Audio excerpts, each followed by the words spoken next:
Les Auberges du Cœur hébergent des jeunes âgés entre 12 et 30 ans.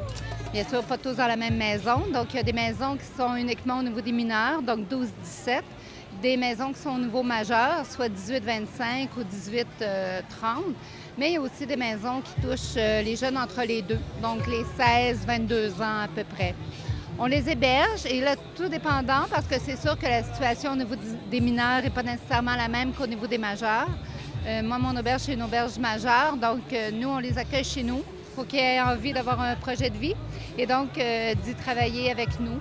Donc, on les aide, si on veut, à s'insérer, mais avec toute la dignité de ce qu'ils ont envie de faire. Et puis, on les prend où est-ce qu'ils sont rendus. Et puis, on essaye de les amener un petit peu plus loin avec nous sur le chemin qu'eux désirent prendre. Ça fait longtemps que vous existez. Est-ce que vous avez vu une différence importante entre ce que les jeunes vivaient il y a une dizaine d'années et ce qu'ils vivent aujourd'hui? Est-ce que l'état de la situation a changé?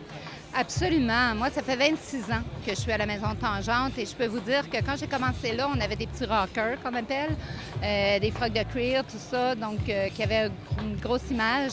Mais en cours de route, ce qui s'est développé, c'est beaucoup plus toute la partie des problématiques en santé mentale qui sont très, très, très présentes et qui sont beaucoup plus difficiles aussi à travailler avec parce que ça dépend toujours, il y a toute une médication souvent qui va être derrière avec tout ce que ça implique.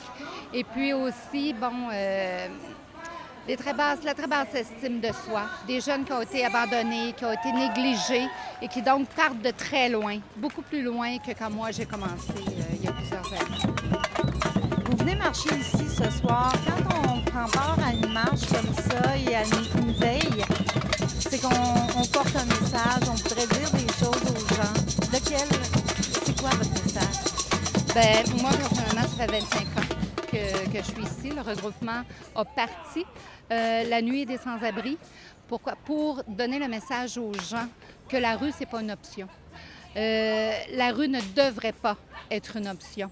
Donc, toute l'importance d'entourer les gens qui vivent une situation d'isolement, une situation difficile, toute l'importance d'être auprès d'eux, donc d'offrir des ressources qui vont être adéquates, tout ça, pour aider les gens qui veulent s'en sortir, à sortir de la rue et avoir une vie digne de celle qu'ils ont rêvé, de celle dont ils rêvent.